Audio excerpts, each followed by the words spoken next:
been blessed by the hands of 1,000 healers, softening my way, softening my way.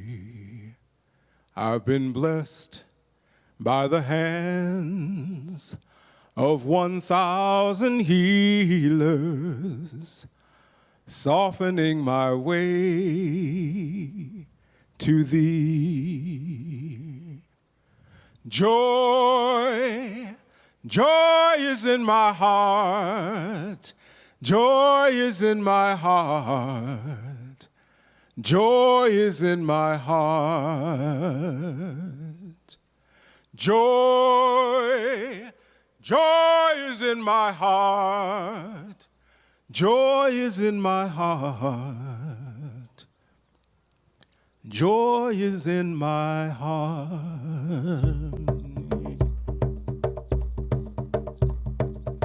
Okay, how many people here have heard me tell stories before? Raise your hand if you have. 1, 2, 3, 4, 5, 6. The numbers are increasing. 7. Well, if you've heard me tell stories before, then you know what kind of storyteller I am. I am not the kind of storyteller who just sits in one spot, although today I probably will. Sits in one spot, I do all the talking, you don't do anything at all except listen. I don't tell stories like that. Everybody who's here gets to help me tell my stories. Even the grown-up men get to help me. I had to search for a minute there.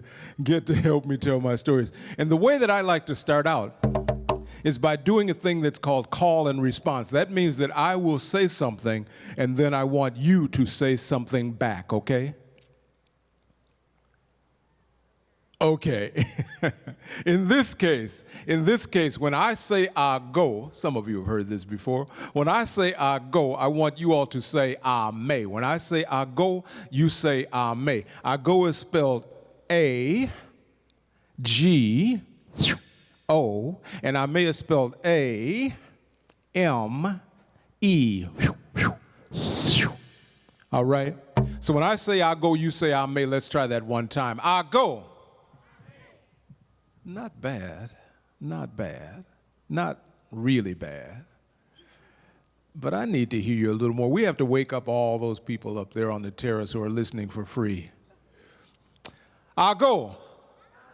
Wonderful, wonderful. But that's not all you have to do. After you say that, I want you to clap your hands 2 times like this. Watch me first, young people. It goes like this. Clap, clap. Now you try.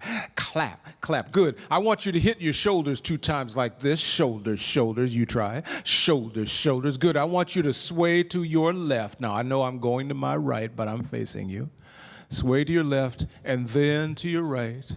And at the same time that you're swaying, I want you to move your arms just like you do when you're doing that old dance called the Cabbage Patch. It looks like this, Cabbage Patch. You try, Cabbage Patch, And then I want you to throw your hands up in the air and go like this. Woo!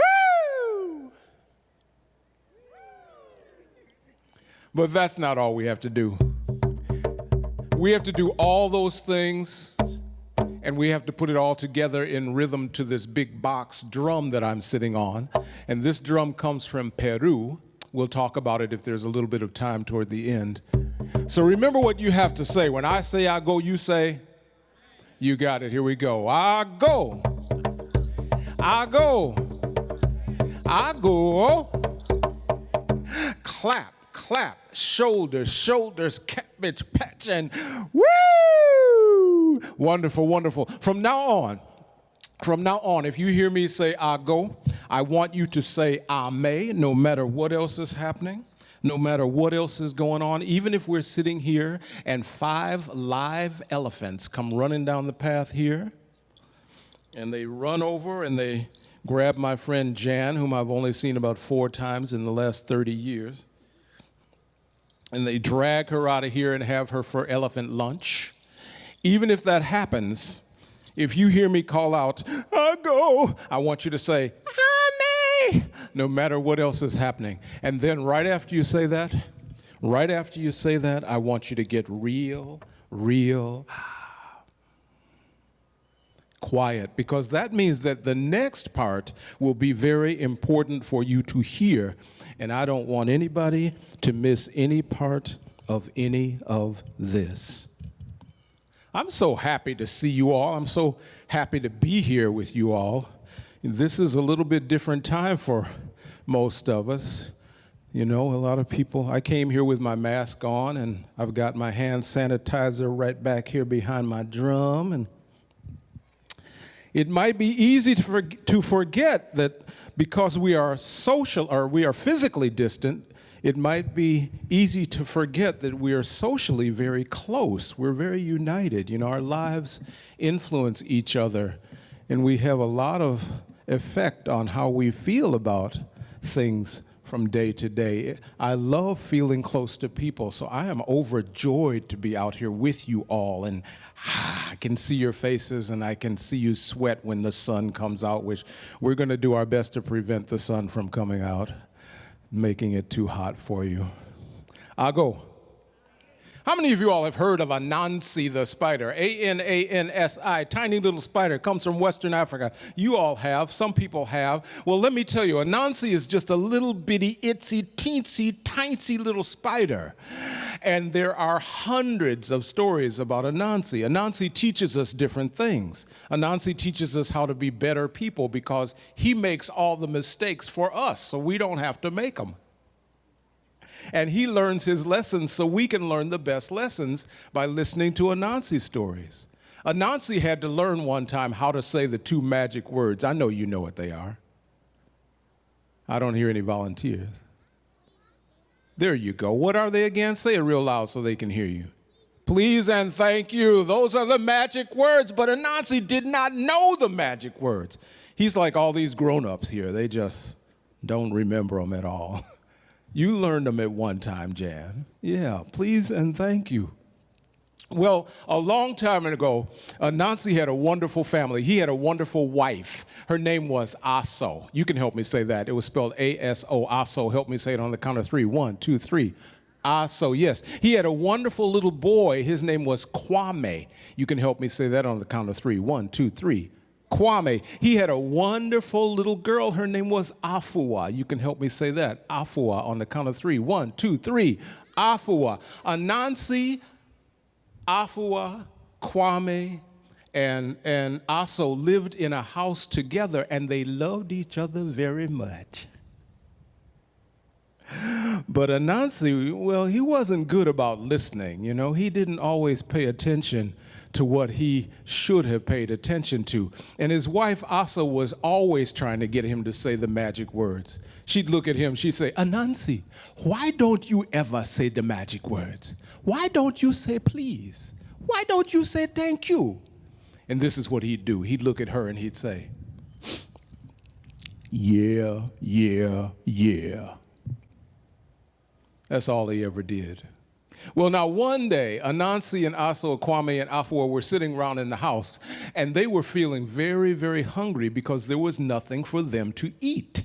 So Aso looked at Anansi. She said, Anansi, why don't you go out and find something for us to eat? Because we're very hungry here.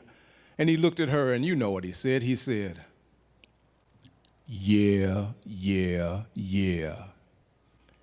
But he went out anyway because he was hungry too. He started to walk. He walked for a long time. Until pretty soon, Anansi came to a village full of houses. But these were not ordinary houses. These were tiny little bitty houses. Anansi walked over to where those houses were, and from inside of the houses came a whole bunch of rice. You know rice, like the kind that you eat? But this was not ordinary rice. This was tiny little rice that had little bitty arms, they had little bitty legs, they had eyes, they had noses, they had mouths, and this rice could talk. They looked at Anansi, they said, welcome, Mr. Spider, welcome. We've just been waiting for somebody like you to come along and eat us up. We only want to know one thing. Do you want to eat us roasted, boiled, or fried? Now, you can help me with that part, too. Do you want us roasted, boiled, or fried? Anansi said, oh, I don't care. I could eat you any way at all because I'm so hungry. So the rice people got a great big pot. It was just like the metal pot that you have at home. You know that one, the big metal one? What's it made of, the big metal one that you have? What kind of metal is that? Aluminum? Okay. You're not sure? You don't do a lot of cooking? What? You do? Well, label the pots or something. You'll know. So let's go with aluminum. That's the first thing you said. They didn't get it confused with their steel boiling pans. Takes a long time to heat up, but once they get hot, they stay that way. They took their aluminum pan, put it up on the stove, boom. They turned on the fire. The fire started going. They filled that pan up with water. The water started boiling. And the rice people ran across the ground, climbed up on the stove, ran across the stove, climbed up on the side of the pot, and jumped into that pot, and then they boiled themselves up so Anansi could eat them. Ooh, it smelled delicious. Anansi sat down at a great big table. He had a knife. He had a fork. He had a great big napkin around his neck. He had a nice big bowl. He was all ready for the boiled rice people. The rice people climbed out of the pot, ran across the stove, climbed down off the stove, ran across the ground, climbed up on the table, ran across the table, and they jumped into Anansi's bowl so that he could eat them. Anansi had the knife, the fork, the napkin around his neck. He had the nice bowl. He even had a little pat of butter next to him. You know, he was all ready to eat the boiled rice people. But then all of a sudden, the rice people looked at him and they said, wait a minute, Mr. Spider. Wait a minute. They said, before you eat us, you have to say one of the magic words. Anansi looked at the boiled rice people. He said, magic words? I don't know any magic words. I feel like I should because I think my wife is always saying, Anansi, why don't you say the magic? But I don't listen. I'm not big on the listening. Oh, wait, I know. I got it. Don't tell me. There's two of them, right? Two magic words. Yeah? I told you earlier. Two. Okay, two. I got it. Don't tell me. Hocus pocus? They looked at Anansi. They said, no, that's not it. They jumped up out of the bowl, ran across the table, climbed down off the table, ran back into the woods, and they hid. And Anansi could not eat any of those boiled rice people. Oh, he was so hungry. But what could he do? He pushed the bowl out of the way. He put the knife down, put the fork down, put the big checkered napkin down. He got up and he started to walk. He walked for a long time. But pretty soon, Anansi came to a place where he could see some smoke coming up above the trees in the distance. And Anansi thought, I wonder who lives in that faraway place. So Anansi started to walk faster. He walked faster because he was wondering who might live in that faraway place. Finally, he came to a village full of houses. But you already know these were not ordinary houses. These were tiny little bitty houses. Anansi walked into the village where the houses were, and from inside of those houses came a whole bunch of bananas. You know, bananas like you eat. But these were not ordinary bananas. These bananas had little skinny what? Arms. They had little skinny legs. They had eyes. They had noses. And they had mouths. And these bananas could talk. They looked at Anansi. They said, welcome, Mr. Spider, welcome. We've just been waiting for somebody like you to come along and eat us up. We only want to know one thing. Do you want to eat us roasted, boiled, or fried? Do you want us roasted, boiled, or fried? Anansi said, ooh, I don't care. I could eat you anyway at all because I'm so hungry. Well, those banana people got a great big frying pan. It was just like the frying pan that you've got at your house, the big metal one. What is it made of? Stainless steel. That'll work. They got the big stainless steel frying pan. They put it up on the stove. Boom. Turned on the fire. The fire started going. They took some oil, some of that oil. What?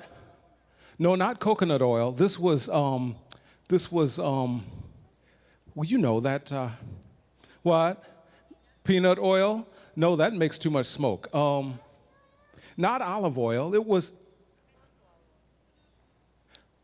Your hand went up. I thought you had the answer. But you know this. It was that low cholesterol canola oil. They took some of that low cholesterol canola oil and they poured it into that great big pan.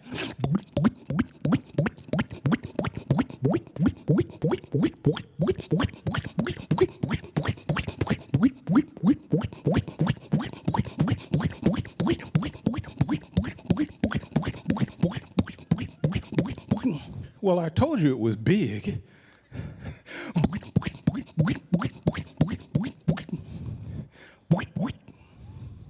They filled up that big frying pan with that low cholesterol canola oil. The oil started to heat up real nice. The banana people walked across the ground, climbed up on the stove, ran across the stove, jumped into the hot canola oil, and they fried themselves up so Anansi could eat them. It smelled delicious. Anansi sat down at the table. He had a great big knife, great big fork, great big spoon, great big bowl. He had another checkered napkin around his neck. He was all ready to eat the fried banana people. When the fried banana people were all cooked up, they climbed up out of that hot canola oil, climbed down the side of that pan. They took some paper towels No, they didn't use paper towels. Not at all. They used a nice cloth towel, and that way they could share it. They could use it and wash it and use it over and over and over again, and they wouldn't have to put a lot of paper in the nearby landfill. That's right. They were very aware of how they affected the environment. They were ecology bananas. That's right. Green bananas. They shared the towel. They dried themselves off real good. They climbed down off the stove, ran across the ground, climbed up on the table, ran across the table, jumped into Anansi's bowl, and Anansi was all ready to eat the fried banana people. He had the knife and fork and everything, and he was looking at them, and they looked at him, and they said, "Wait a minute, Mr. Spider. Before you eat us, you have to say one of the magic words." Anansi said, "Oh, magic words again.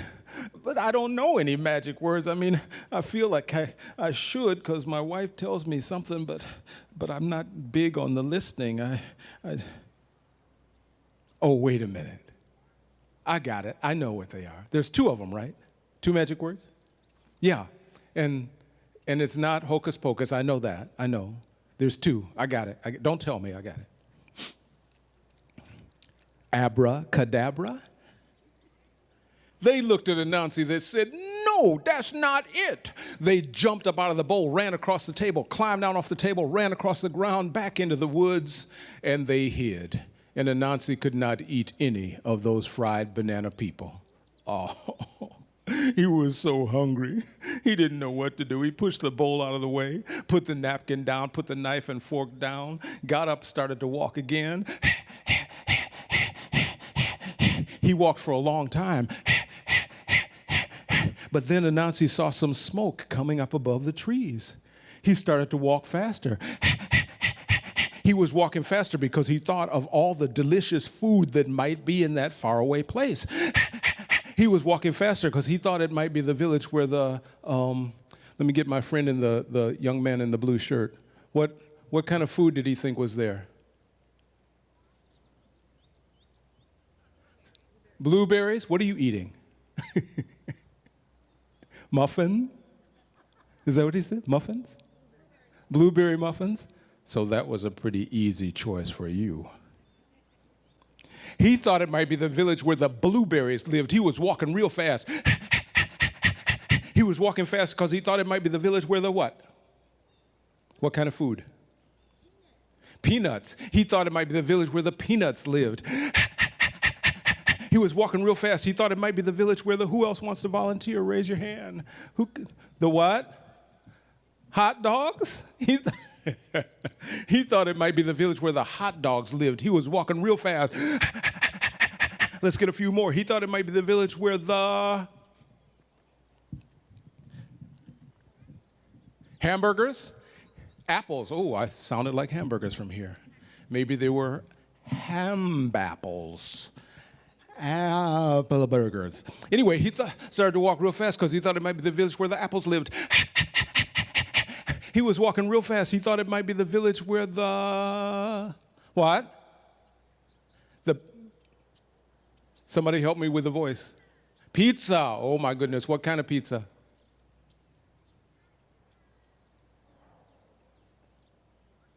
Mushroom. Thought it might be the village where the mushroom pizzas lived. And it was mushrooms, and it was, well, anyway. He thought it might be the village where the mushroom pizzas lived. He was walking real fast. Last one more. He thought it might be the village where the just macaroni? Not, I thought so. You would have disappointed me. The macaroni and the cheeses lived in harmony. Like a symbiotic kind of thing going here. The macaronis and the cheeses. The macaronis were Scottish, and the cheeses were, well, I don't know what they were. But anyway, they lived together in harmony. He thought it might be the village where the macaronis and the cheeses lived.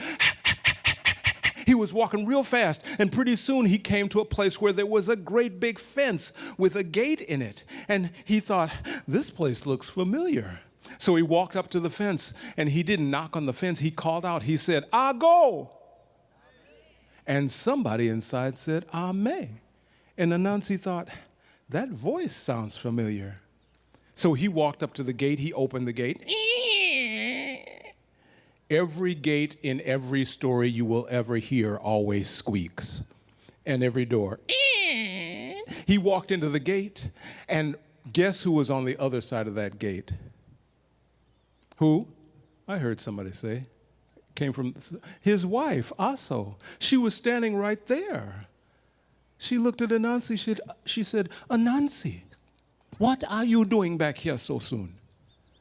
And he looked at her and he said, "Aso, I've been gone a long time." She said, "No, Anansi, you've only been gone a few minutes."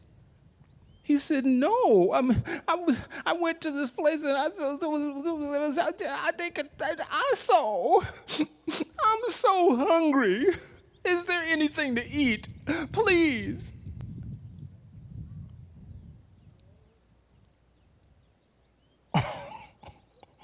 Aso looked at Anansi and she said, "Anansi, what did you say?" He said, "Is there anything to eat, please?" She said, "Anansi, you just said one of the magic words." And he looked at her and he said, "Eat?"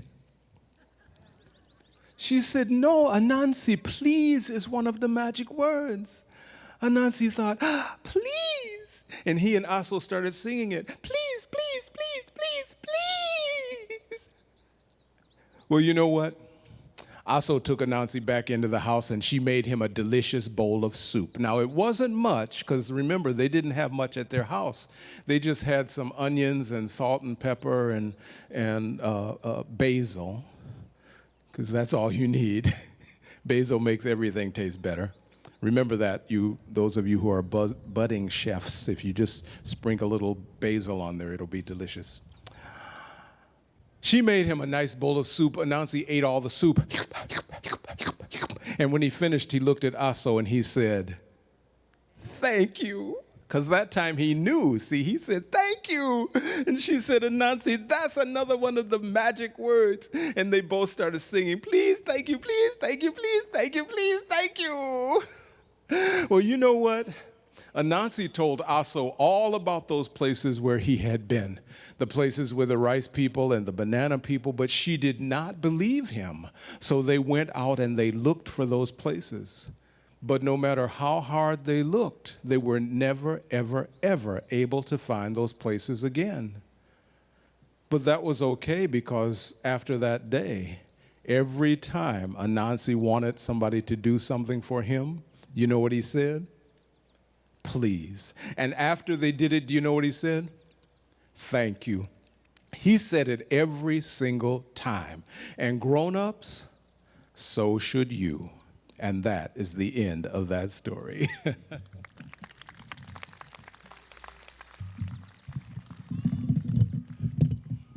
So I have this box drum with me, like I said. This drum comes from a country in South America called Peru. And in Peru, they call this drum cajon. They do that because they speak Spanish in Peru. ¿Quiénes aquí hablan español? Levanten las manos. One person. Wonderful, wonderful. Do you know what? So you know what I said. I said, who here speaks Spanish? Raise your hands. And she raised her hand. So you can tell me. And you raised your hand because whenever I say it over again in English, I get more Spanish speakers somehow. Anyway, so you can tell me, ¿qué significa la palabra cajón en inglés? No.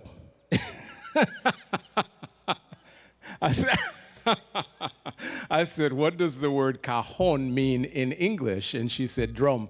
Well, it doesn't mean drum. It means box. Box. And in this case, it means a big box, right? And so it's appropriately named, as you can see. It's just a big box. Well, it also has an interesting history because a long time ago, when Africans were being brought to Peru to work as slaves, they were being brought all over the Western Hemisphere to work in slavery.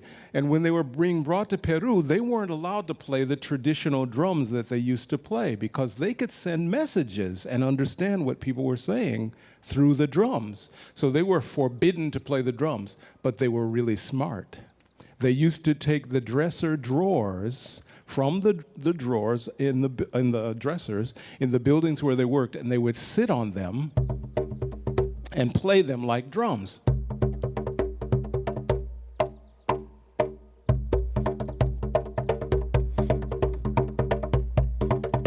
They would sit on them and play them like drums.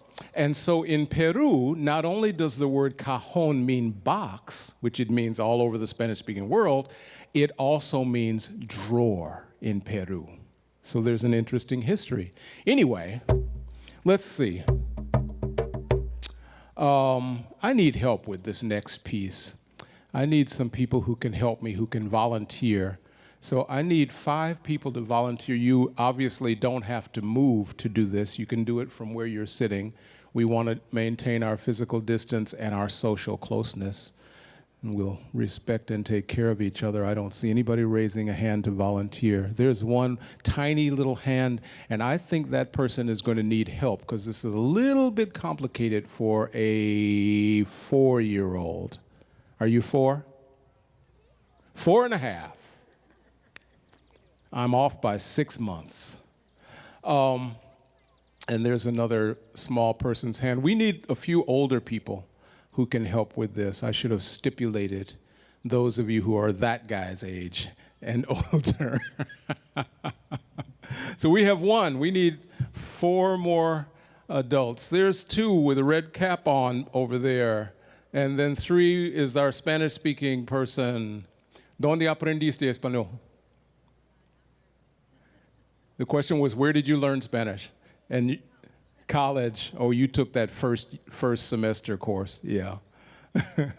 After 7 years of high school, and then the 1 semester in college that teaches you absolutely nothing. How to tell time, basically. Anyway, we got red cap. We've got next to him, and we've got this guy right here. Oh, and there's another one. So that's 1, 2, 3, 4. We need 1 more grown up. Well, you already got you. I got you. 1, 2, 3, 4. And somebody's pointing where? Oh, way back there. Oh, that's the woman with an organic growth coming out of her body. Is that guy sitting on you? Yeah. So we want you with the sunglasses. So now I have to do the difficult job of finding out your names. Okay, so you'll be 1, you'll be 2, you'll be 3, and then 4 and 5, red cap first and then Spanish speaker second. So 4 and 5, okay? So now let me find out your names. You are with the sunglasses and the organic growth. Sharon, oh, that was really good and loud. Okay, Sharon and Magda. Oh, wonderful, Magda, hi. Kind of like the car, but with a different letter. Magda. And then Clarence. When I was a kid growing up, I had 2 best friends. One of them was named Clarence. So I love the name. 1, 2, 3. Red cap is Greg, and then finally Janelle. Okay, Janelle, Greg, Clarence, Magda, and Sharon. Sharon, Magda. I got to remember these, unfortunately. Okay. All right, so here's the song. Once again, if you're old enough, you might recognize this. It goes like this. Down the way where this has to be a lot slower. Why is this not the right rhythm? It is the right rhythm. Down the way there's a place, they say, where the sun shines daily on the mountaintop. I took a trip on a sailing ship, and when I reached Jamaica, I made a stop. And that's when you all come in. So Sharon, your part goes like this.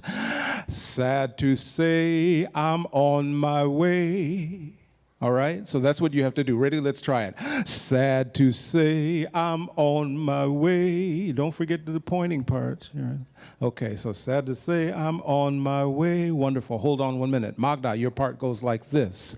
Won't be back for many a day. And Magda, I don't want you to just wiggle your finger a little bit. I want to see your whole body go along with it, all right? Okay, so here we go. Ready? Won't be back for many a day. Nice, nice, nice. Clarence, your part goes like this. My heart is down. My heart is down. Good, good, good. Greg, your part goes like this. My head is turning around. Good, good, good. And oh, I've forgotten your name. Janelle. And Janelle, your part goes, so I'll have to remember because I went to school with somebody named Janelle. Janelle Peters.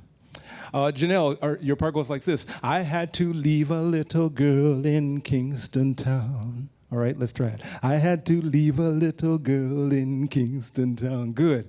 Now, everybody up until Janelle, so I think, let me think. So, yeah. Actually, Greg and Janelle, I won't have time to say your names before your parts come up, okay? So you have to remember that the sequence, yeah, you got it. You've probably heard the song before, have you? Good. Greg is older than his years. He gets around. So anyway, I'll sing the verses. You don't have to worry about those. You just have to do, oh, I'm sorry, I skipped a part. Everybody here has to do what these 5 people are doing with them while they do it. You don't have to sing the words. I'll do all that. You just have to do the parts that they're doing. Yeah? Okay, here we go. Down the way there's a place, they say, where the sun shines daily on the mountaintop. I took a trip on a sailing ship, and when I reached Jamaica, I made a stop. But I'm Sharon. Sad to say, I'm on my way. Magda won't be back for many a day. Clarence, my heart is down, my head is turning around. I had to leave a little girl in a Kingston town. That rhythm's...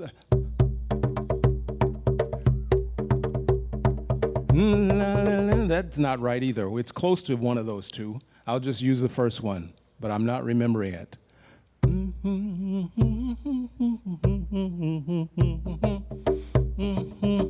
That's got to be it. Somehow it feels completely wrong. Anyway, sounds of laughter everywhere and the dancing people swing to and fro. I must declare my heart is there, though I have been from Maine to Mexico. Sharon, sad to say I'm on my way. Magda, won't be back for many a day. Clarence, my heart is down, my head is turning around. I had to leave a little girl in a Kingston town. Wonderful, very nice. Sounds of Laos said that. Down at the, I'm very, very mixed up today. Down at the market, you can hear the ladies cry out while on their heads they bear. Aki rice or fish are nice and the drinks are fine any time of year sharing. Sad to say I'm on my way, marked I won't be back for many a day. Clarence, my heart is down, my head is turning around. I had to leave a little girl in a Kingston town. Janelle, leave a little girl in a Kingston town. Janelle, leave a little girl in a Kingston town. Janelle, leave a little girl in a Kingston town.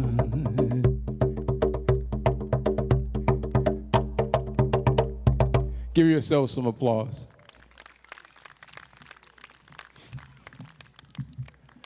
My goodness, JD, what kind of time have I got left? 5 minutes? Oh, my.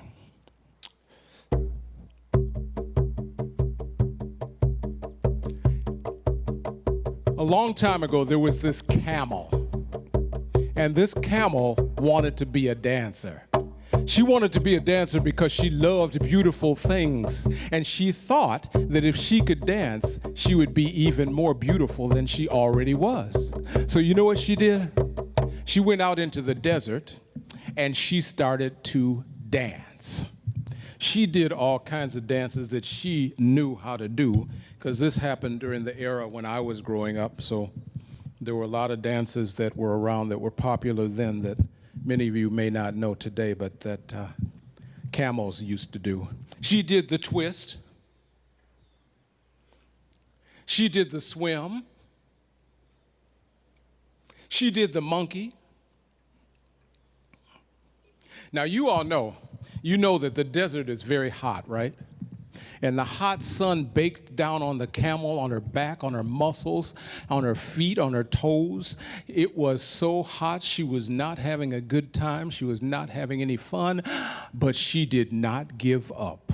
She kept dancing every single day, every day, for 2 straight years. And at the end of 2 straight years, a big smile came across her face. She smiled because she knew she could do the twist. She knew she could do the swim. She knew she could do the monkey. So she got out her camel cell phone and she called up all her camel friends. And she told them to come out because she was going to dance just for them. So they all came, and they sat down on the sand, just like you all are seated on the grass right now. They practiced a little physical distancing. They had to do that then, too.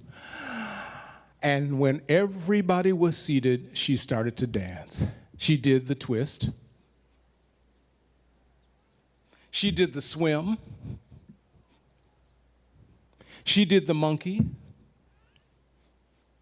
She did a little freestyle that she made up on her own. She did the Cabbage Patch.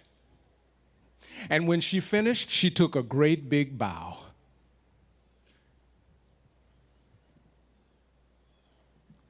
But those camels were sort of like you all are.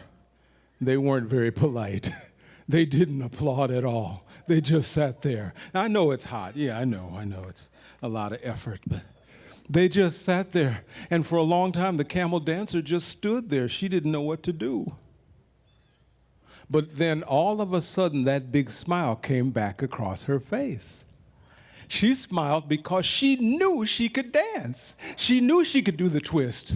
She knew she could do the swim. She knew she could do the monkey. She knew she could do freestyle anytime she wanted to. She said to herself, if they don't know it, it's not my fault. So you know what? The very next day, she was out there in the desert again, dancing, just like before. She did all her favorite dances. She didn't have to call anybody up and invite them to come over. She was there every single day for the rest of her life. And for the rest of her life, it made her very, very happy. Now, the moral of this story is that if you please yourself, you won't always be successful in the eyes of other people, but you will always be happy. But that's not all. That's not all. That's not all. If you have something that you hold dear to your heart and in your mind, a goal, a dream that you want to try to achieve, and you never, ever, ever give up like that camel dancer, you too might be as famous as she was. Because eventually, when she got too old to dance anymore, too old to move very well, she sat down and she wrote a book about dancing. I mean, it was the first time a camel had ever written a book about anything. It got to be a big bestseller. It was on the New York Times bestseller list for months at a time. She was even on the old Oprah Winfrey show, twice. So you never know.